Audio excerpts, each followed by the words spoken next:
Majlis dengan hormatnya mempersilakan Yang Berhormat Menteri Kesihatan untuk memulakan sidang media pada petang ini.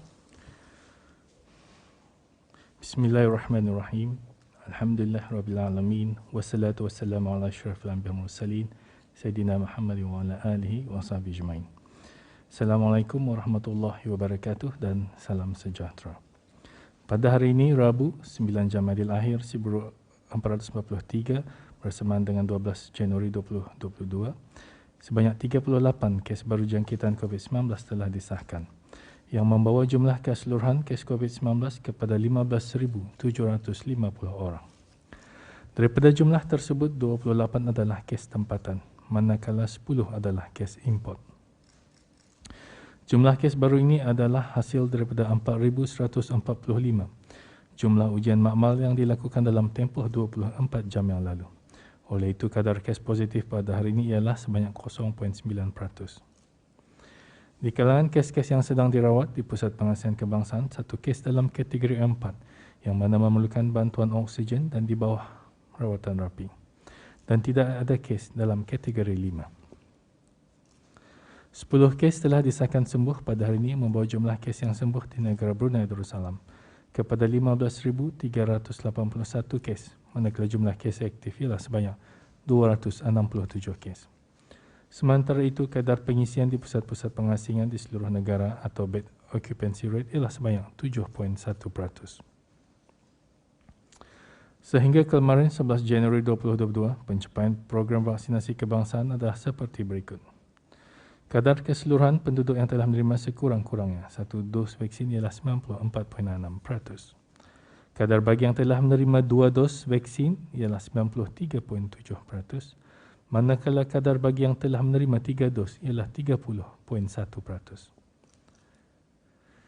Bagi sekatan pergerakan yang dijalankan dari jam 10 malam hingga 4 pagi tadi, sebanyak 4 pelanggaran arahan telah dikeluarkan denda kompaun di seluruh negara, di mana kesemuanya adalah pelanggaran arahan untuk berada di rumah.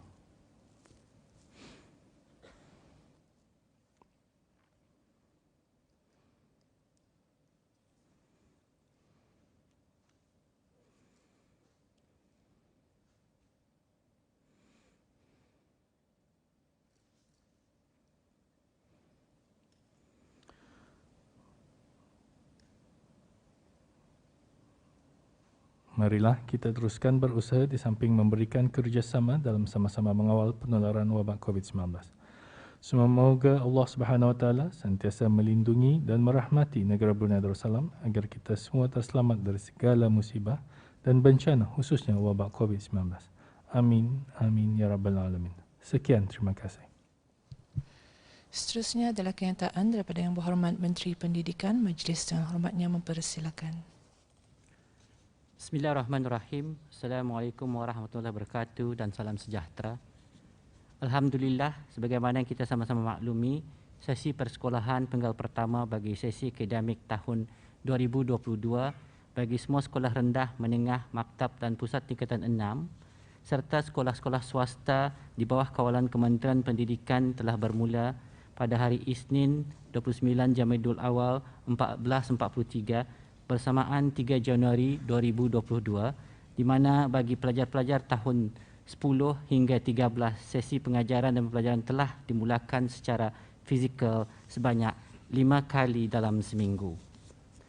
Sebagaimana yang telah dimaklumkan sebelum ini, sekolah-sekolah menengah juga dijadualkan akan mula menerima kehadiran pelajar-pelajar tahun 7 hingga 9 pada peringkat kedua pembukaan institusi pendidikan di fasa endemik ini, dengan mengikuti SOP yang telah diamalkan di sekolah-sekolah berkenaan. Dalam perkara ini, turut dimaklumkan bahawa pelajar-pelajar ini akan dikehendaki menjalani ujian saringan COVID-19 menggunakan antigen rapid test seminggu sekali. Garis panduan mengenai perkara ini boleh dirujuk di laman sesawang dan media sosial Kementerian Pendidikan. Pada peringkat kedua pembukaan institusi-institusi pendidikan di fasa awal endemik ini yang akan bermula pada 14 Jamadil Akhir 1443 bersamaan 17 Januari 2022 nanti, sesi pengajaran dan pembelajaran secara fizikal akan turut dibukakan untuk kanak-kanak tadika atau kindergarten di bawah kawalan Kementerian Pendidikan, khususnya peringkat Tadika 1 dan Tadika 2, iaitu pelajar yang berumur antara 3 dan 4 tahun. Pusat-pusat tadika atau kindergarten ini boleh beroperasi dengan kapasiti kehadiran pelajar tidak melebihi 30%, kapasiti dengan kekerapan sebanyak 5 kali dalam seminggu. Walau bagaimanapun, bagi menjaga keselamatan pelajar-pelajar serta warga sekolah, pembukaan pusat-pusat tadika di peringkat ini adalah dibenarkan dengan pematuhan kepada garis panduan dan prosedur operasi standard atau SOP yang ketat. Kementerian Pendidikan melalui Jabatan Pendidikan Swasta akan memantau pelaksanaan SOP yang telah ditetapkan bagi memastikan sekolah-sekolah berkenaan telah pun bersedia. Sukacita juga mengongsikan rumusan hasil tinjauan dan pemantauan semasa permulaan sesi persekolahan di peringkat pertama, pembukaan institusi pendidikan pada fasa awal endemik ini, di mana pada minggu pertama iaitu dari 3 Januari hingga 8 Januari 2022, seramai 14,284 pelajar tahun 10 hingga 13 telah pun hadir ke sekolah secara bersemuka dan menjalankan ujian saringan ART, yang mana telah didapati 2 kes false positif, di mana keputusan ujian PCR yang dilaksanakan juga adalah negatif. Manakala pada minggu kedua iaitu 10 Januari hingga hari ini iaitu 12 Januari, jumlah pelajar yang telah menjalani ujian saringan ART adalah seramai 15,030 orang, di mana pada setakat satu petang pada hari ini terdapat 3 kes false positif, di mana keputusan ujian PCR yang dilaksanakan juga adalah negatif.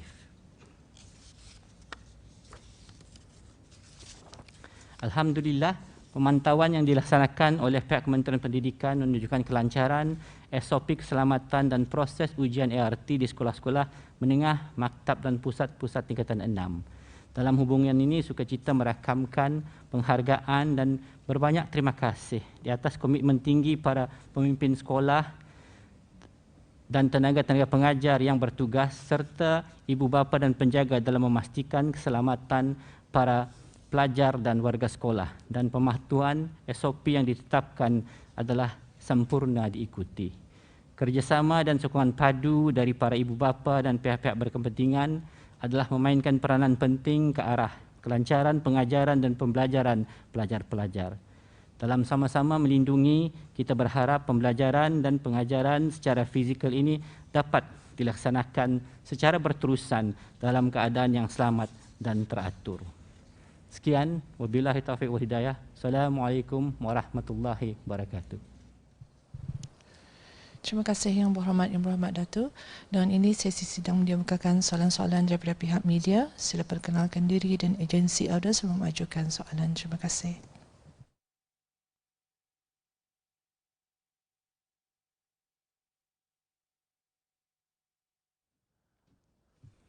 This is James from Bonner Britain. Good afternoon to Yang Berhormat Datuk Minister of Health, Yang Berhormat Datuk Minister of Education. My first question is for Yang Berhormat Datuk Minister of Health. Today we've seen, Datuk shared that 38 cases today and 28 is from the local cases. What has contributed to the jump in local cases? Okey, terima kasih. Jadi selama beberapa hari ini memang ada kes tempatan meningkat. Jadi ini kebanyakan mereka ni adalah hasil daripada contact tracing lah. Jadi mana-mana kontak yang telah dikenal pasti menjalani swab dan didapati ada yang sebahagian yang positif lah tu. Dan selain daripada itu ada satu kluster lah. Ada 4 orang di sana. Jadi itu mau diselidiki lagi lah dengan kontak-kontaknya. Jadi apa yang penting di sini, kalau ada orang ramai, rasanya ia ada mengenali orang yang positif yang tidak dimasukkan dalam senarai kontak list itu, ia menganulah menghadirkan dirinya untuk membuat antigen test kah ataupun berjumpa kalau demam tu ke klinik yang berdekatan. For the past few days, the vaccination rate for the first dose has been staying at 94.6%. Do Datuk think that the first dose vaccination has reached its peak? Bagi orang dewasa mungkin tu ia tersudah sekali tu. Jadi Tani menunggu untuk kanak-kanak yang berumur 11 tahun dan ke bawah lah, 5 tahun lah. So tu akan menambah lagi Tani punya percentage. Tapi bagi dewasa 12 tahun yang ke atas mungkin ada sebahagian lagi masih sedikit tapi saya rasa dah banyak lagi lah. Jadi menunggu yang mengkomplit second dose saja lagi. Pfizer has announced that Omicron specific vaccine will be ready by March. Is the Ministry of Health looking at procuring such vaccine from Pfizer? Ya, dalam perjanjian kita ni dengan pengeluar Tani ia pun ada beritahu lah apa jua ada varian X yang baru lah tu maksudnya macam Omicron. Bila Tani menerimanya pada suku kedua atau ketiga kemudian ia akan memberi apa yang terbaru lah. So itu memang dalam perjanjian. Jadi kalau ada varian apa sajalah selain Omicron, misalnya ujung tahun, kalau ada vaksin itu yang diberinya lah. So itu dalam perjanjian Tani sudah. Terima kasih Muhammad Datuk. My next question is for the Minister of Education. Datuk just now shared with us that the art tests there is no positive cases.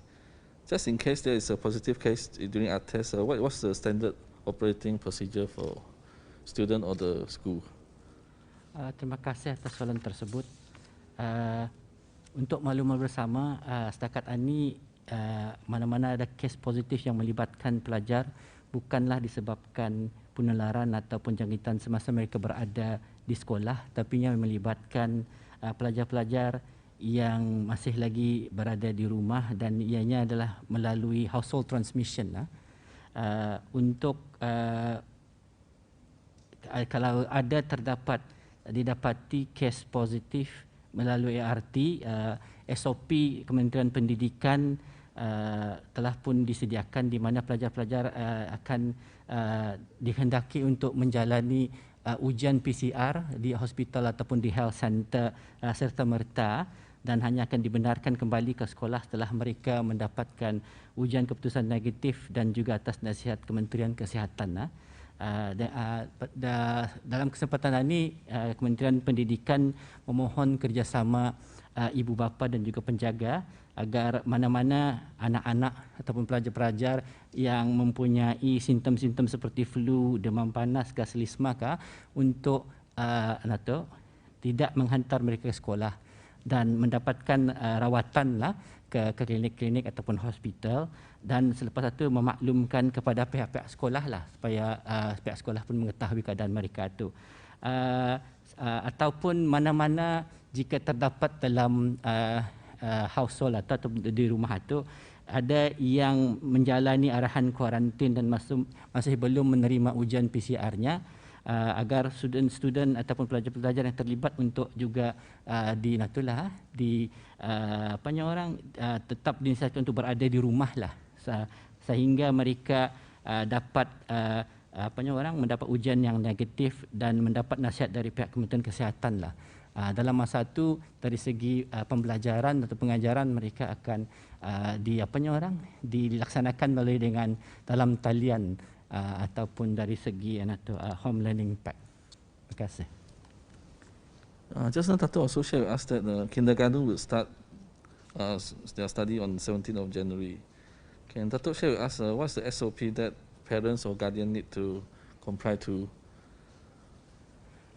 Terima kasih atas soalan tersebut juga. Memandangkan pelajar-pelajar menghadiri pusat-pusat pendidikan ini kanak-kanak yang berumur di bawah 5 tahun, bermakna mereka belum lagi menerima vaksin. dan untuk memastikan keselamatan mereka sentiasa terjaga, beberapa SOP telah pun disediakan.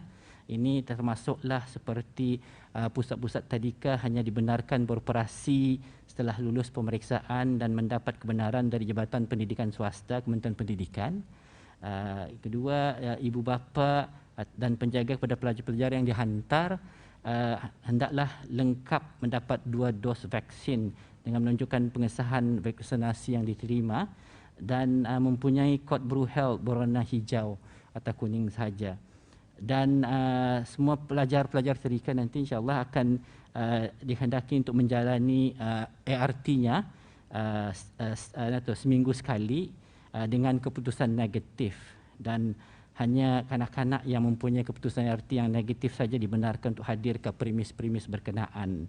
Dan semua pelajar yang berumur 3 tahun ke atas akan dikehendaki untuk memakai sungkup muka. So itulah di antara SOP yang telah pun disediakan, dan di sini dimohonkan itulah kerjasama dari ibu bapa dan juga itulah pemimpin-pemimpin sekolah tadika untuk mematuhinya sebaik mungkin dan agar ianya dapat beroperasi dengan sebaiknya. Terima kasih. Terima kasih Yang Berhormat Datuk.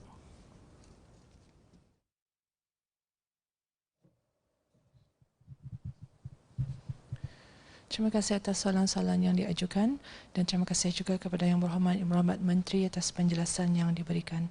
Dan ini kita tutup sidang media pada petang ini, dan sekali lagi mengucapkan ribuan terima kasih kepada semua dan rakan media yang hadir. Sekian wabillahi taufiq wal hidayah. Wassalamualaikum warahmatullahi wabarakatuh.